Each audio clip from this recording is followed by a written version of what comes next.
O livro de Daniel é um livro muito interessante e a gente aprende muita coisa com ele. Só que sobre o capítulo 2, o que dá para nós extrairmos de informação?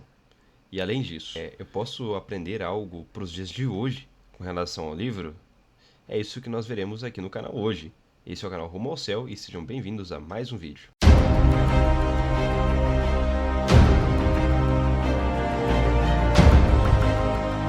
Olá, meus queridos, tudo bem com vocês? Muito prazer, eu sou o professor Rafael Fávero, licenciado em História, apaixonado por Teologia, e hoje estou aqui para tratar de um dos temas que eu gosto bastante.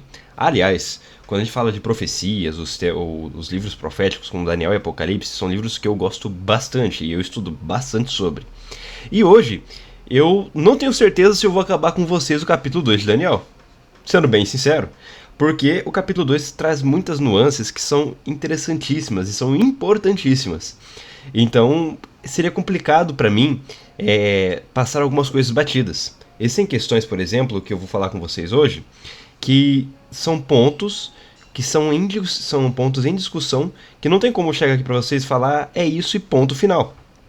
Porque há discussão dentro da academia. Eu acho interessante mostrar para vocês essas coisas. Então, hoje eu vou trazer para vocês, principalmente, alguns pontos que são em debate da academia. E dentre esses pontos eu vou mostrar possíveis soluções, principalmente com relação à datação, ok? Então, vamos lá. Daniel, capítulo 2, versículo 1. Daniel, capítulo 2, versículo 1, nos diz bem assim: Ora, no segundo ano do reinado de Nabucodonosor, teve este uns sonhos, e o seu espírito se perturbou, e passou-se-lhe o sono. Então, aqui nós já temos o primeiro detalhe, a primeira questão. No segundo ano de reinado de Nabucodonosor. O que acontece? O livro de Daniel ele é escrito em dois idiomas. Capítulo 1, o capítulo 8 ao 12, em hebraico, e o capítulo 2 ao capítulo 7, em aramaico. Quando Daniel faz essa transição de linguagem, compreende-se na academia, né, por alguma parte dos acadêmicos, que o público muda. Alguns vão dizer que essa mudança de linguagem é uma inserção posterior do livro. Só que, analisando friamente a construção linguística, a maior probabilidade é de que, na verdade, o autor esteja mudando de público. Por quê? Ele mudar o idioma para o aramaico não é uma coisa aleatória. O lugar onde ele estava inserido, o povo que ele tinha contato, eram pessoas que falavam e liam aramaico. A religião da Caldeia, né, os neobabilônicos, que dentro da história nós chamamos assim, o povo da Babilônia, da época de Daniel, eles eram pessoas que falavam aramaico.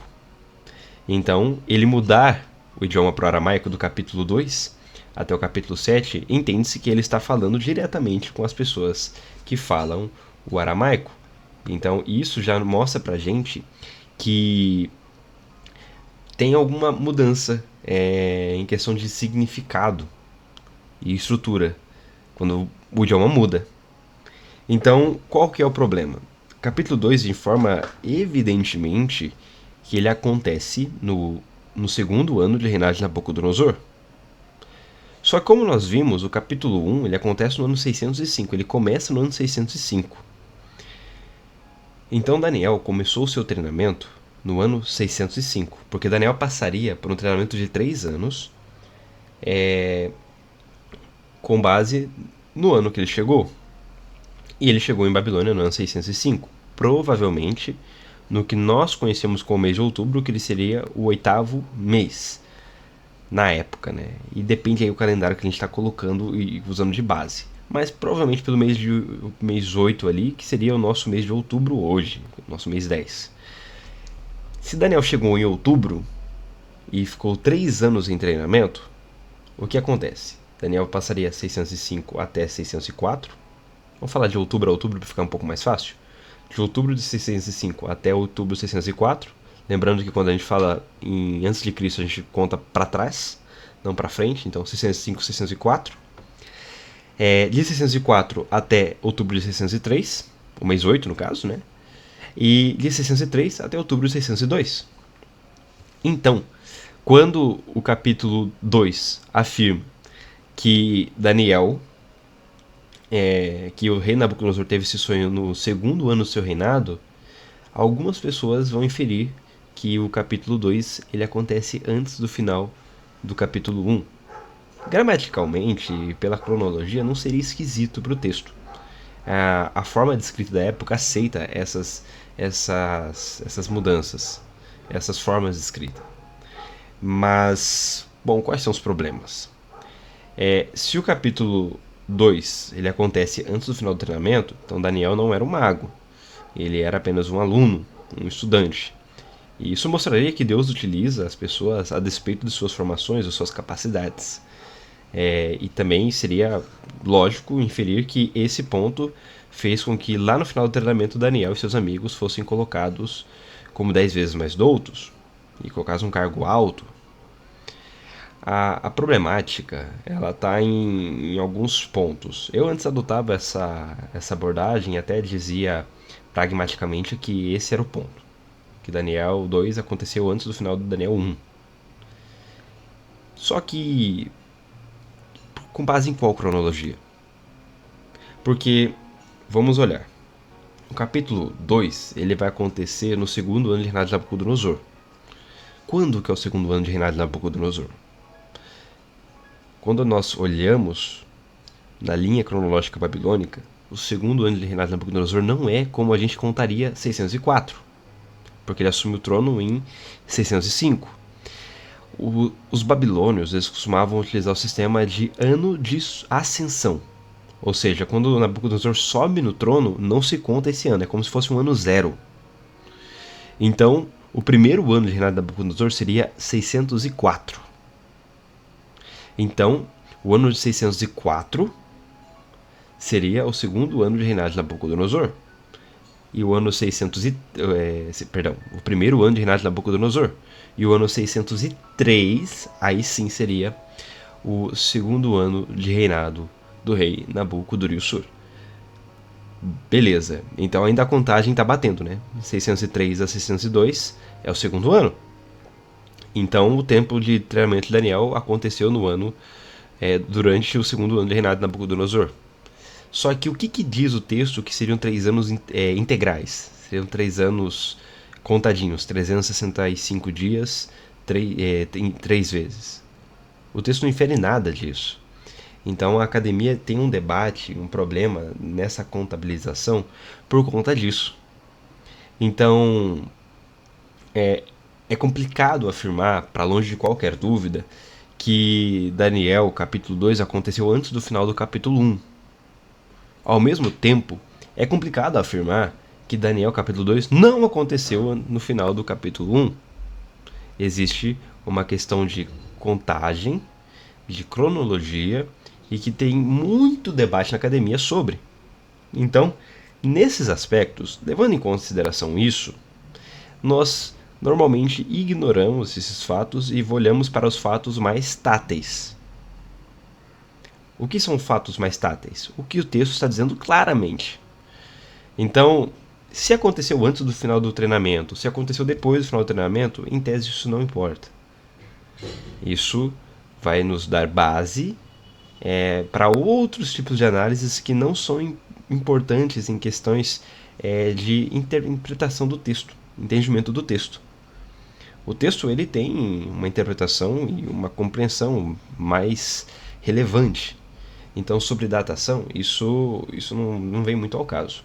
Mas, que nem eu comentei para vocês, eu ia mostrar esses pontos para vocês, para que vocês entendessem que há um debate, sim, sobre a datação. Né? Não existe um consenso na academia em muitas coisas. Então, o que eu estou trazendo para vocês aqui hoje é ligado a quando aconteceu e se aconteceu antes do treinamento ou depois do treinamento. Então, se eu fosse fazer um resumo aqui para vocês, de uma forma prática, sobre essa questão, o ano de ascensão de Nabucodonosor é o ano 605. Então, 604 e 603 seria de forma ordenada o primeiro e segundo ano de Nabucodonosor. Então, ano 604 o primeiro e 603 o segundo ano de reinado do rei Nabucodonosor. E o capítulo 1 ele acontece no ano 605, podendo-se o treinamento ser até o ano 602, se a contagem foi integral. Só que o texto não indica que foi integral. Podiam ser 3 anos, da mesma forma como a Bíblia fala que Jesus passaria 3 dias morto. Mas Jesus faleceu na sexta-feira à tarde, como o texto nos indica, passou a parte do dia de sábado descansando, e durante a madrugada do domingo ele ressuscitou. Na contagem, fosse integral, fossem 72 horas, Jesus não cumpriu 72 horas no túmulo.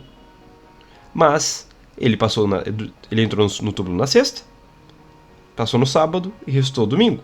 Mas ele passou um tempo no domingo, então os 3 dias. Da mesma forma, os 3 anos de treinamento podem ter acontecido. Passou o final de 605, passou 604 e passou 603 e ali encerrou-se. Então, essas são as questõezinhas. E isso é interessante para a gente compreender que nem tudo é preto no branco quando a gente interpreta o texto. E eu não estou falando da questão de doutrinas, tá? Estou falando da questão de interpretação de pontos esparsos, pontos que são soltos por aí. Além disso, o texto tem um detalhe bem interessante, além da datação, que seria a informação que o rei não conta o sonho para eles. Então o rei mandou chamar os magos, os encantadores, os adivinhadores e os caldeus para que declarassem ao rei os seus sonhos. Eles vieram, pois, e se apresentaram diante do rei. E o rei lhes disse: tive um sonho, e para saber o sonho está perturbado o meu espírito. Os caldeus disseram ao rei em aramaico: ó rei, vive eternamente, dize ao sonho a seus servos e daremos interpretação. Respondeu o rei e disse aos caldeus: esta minha palavra é irrevogável. Se não me fizerdes saber o sonho e a sua interpretação, sereis despedaçados, e as vossas casas serão feitas um monturo. E o que é interessante nesse texto, nesse trechinho, é que existe uma possibilidade de que o rei lembrasse sim do seu sonho. Era uma coisa importante. O sonho incomodou o rei. Incomodou a ponto dele chamar os sábios para poder interpretá-lo. Só que, provavelmente, Nabucodonosor é um rei muito inteligente, então provavelmente ele sabia que se ele contasse os sonhos, eles analisariam e dariam uma resposta qualquer e não seria bem a resposta certa. E era um sonho que o perturbou bastante. Então ele esconde por forma intencional o seu sonho e fala: se vocês não me contarem o sonho, eu vou matar vocês. Porque se vocês contarem para mim o sonho e derem a interpretação, eu aceito a interpretação de vocês. E aí os magos vão dizer que isso é impossível. Provavelmente existe a possibilidade de que Nabucodonosor escondeu intencionalmente o sonho, para que ele não fosse enganado. E existe a opção de que ele realmente não lembrava do sonho. Vocês percebem que esses pontos que eu estou tratando hoje com vocês não são pontos que mudariam a interpretação mais importante do texto? No próximo estudo a gente vai ver essa interpretação que é o ponto mais importante do texto. Mas olha como é que é interessante. Os pontos que eu trouxe hoje para vocês são pontos de debate na academia, ou seja, dentro da área da faculdade, dentro da área dos estudiosos. Não são pontos que são relevantes doutrinariamente, mas que são pontos interessantes, né? Porque, poxa, Daniel pode ter falado com o rei Nabucodonosor na interpretação do sonho antes de acabar o seu treinamento. Ou não. Ou não. Isso não feriria o texto, isso não feriria a estrutura literária da época, né? Porque a estrutura literária da época permitia e aceitava essa formatação. Só que, independentemente se seja um ponto ou se seja outro ponto, isso não altera a interpretação principal que o texto vai nos trazer, que o capítulo 2 vai nos trazer. Então, eu estou trazendo isso para vocês hoje, para vocês verem que existem algumas diferencinhas.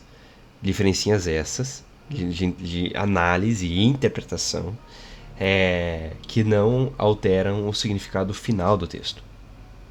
Mas que são interessantes. Mas que são bem interessantes. Antes Eu bati o martelo para uns pontos e outros e falava, não, é assim, e ponto final. Só que estudando academicamente dentro do curso de teologia, eu tenho visto que alguns pontos não dá para ser taxativo. E a linguagem acadêmica ela não aceita conclusões diretas sem uma informação clara sobre isso. Como a informação não é clara sobre isso, eu não posso afirmar para longe de qualquer dúvida isso. É por isso que vocês vão ver o Dr. Rodrigo Silva, por exemplo, falando assim, olha, provavelmente tudo indica que isso é possível, é uma possibilidade, é uma probabilidade, e eu estou tratando assim com vocês também, porque eu estou sendo sincero com o conhecimento intelectual de cada um. Então, o que eu tratei hoje com vocês, o ponto principal aqui hoje, é mostrar que existem pontos periféricos no texto que não há um consenso. São pontos interessantes, tanto um quanto o outro, que com relação à datação, ou tanto um quanto o outro com relação a se Nabucodonosor sabia ou não se lembrava ou se não se lembrava realmente do sonho, e que no fim das contas, no frigir dos ovos, não altera em nada a compreensão final. Ok? Então prestem bem atenção para não falar que eu estou falando que a Bíblia tem discrepâncias. A Bíblia está contando para a gente uma história e existem discrepâncias na interpretação, na forma de análise entre os estudiosos, céticos ou não céticos. Ok? É óbvio que eu não sou uma pessoa que é inerrantista. O que é uma pessoa inerrantista? É uma pessoa que acredita que o texto não tem erros. Não existe erros. Porque uma pessoa inerrantista, ela crê que o texto foi passado de forma verbal por Deus. Deus passou o texto palavra por palavra. E então os escritores bíblicos escreveram palavra por palavra. Eu não acredito nisso. Eu não creio nisso. Tem os motivos do porquê. E até se você quiser saber disso, escreve aqui embaixo. Escreve aqui embaixo, aqui nos comentários. Eu quero saber, Rafael, sobre o porquê você não é inerrantista e quais são seus argumentos com relação a isso. Eu acredito que a Bíblia é infalível. Eu não acredito que a Bíblia é inerrante. E isso precisa de tempo para explicar para vocês. Se vocês quiserem, me avisem aqui, porque eu tenho uma pessoa muito legal para trazer aqui com vocês, para poder explicar esses pontos, para juntos podermos explicar esses pontos para vocês. Então contem para mim aqui embaixo, gostaria de saber sobre isso? Sim ou não? E acharam legal as informações que eu trouxe hoje para vocês? Eu não bati o martelo em nada, tá? Só pra lembrar isso. Mas acharam interessantes as informações? Porque no próximo vídeo eu vou tratar do capítulo em si, do texto do capítulo, e a gente vai ver a interpretação final sobre o texto, que é a mais importante. Mas vocês acharam legal? Gostaram? Porque eu pretendo trazer essas curiosidades, trazer essas questões para vocês e mostrar para vocês para até contribuir intelectualmente. Então, digam para mim, gostaram, não gostaram, acharam que ficou confuso, né? Ficou alguma dúvida? Pergunta aqui embaixo, comenta, por favor, comenta. Porque eu tenho como principal objetivo aqui trazer conhecimento para vocês e conhecimento claro. É importantíssimo vocês dizerem para mim se está compreensível ou não está compreensível, ok? E deixa o seu like ou dislike, não importa. Mas por favor, curta ou não curta, ou descurta, tudo bem. Se inscreva aqui no canal, isso é importante. Goste você ou não de mim, por favor, se inscreva aqui embaixo. E compartilhe com seus amigos. Se você gostou, olha, compartilha assim, olha que legal esse conteúdo aqui, que bacana. Ou se você não gostou, fala, nossa, que cara chato, escroto. Tudo bem. O importante é você compartilhar. Mas, e nos comentários? Expresse sua dúvida, expresse seu questionamento, expresse suas discordâncias. Diga pra mim se você entendeu, se você não entendeu, se você concorda, se você não concorda. E se ficou claro ou não ficou claro. E se não ficou claro, por favor, deixe sua dúvida aqui embaixo, que eu pretendo com toda certeza respondê-la. Bem, meu nome é Rafael, eu sou licenciado em História, estudante de Teologia, e esse foi um vídeo do canal Rumo ao Céu. Até mais. Te vejo no próximo vídeo.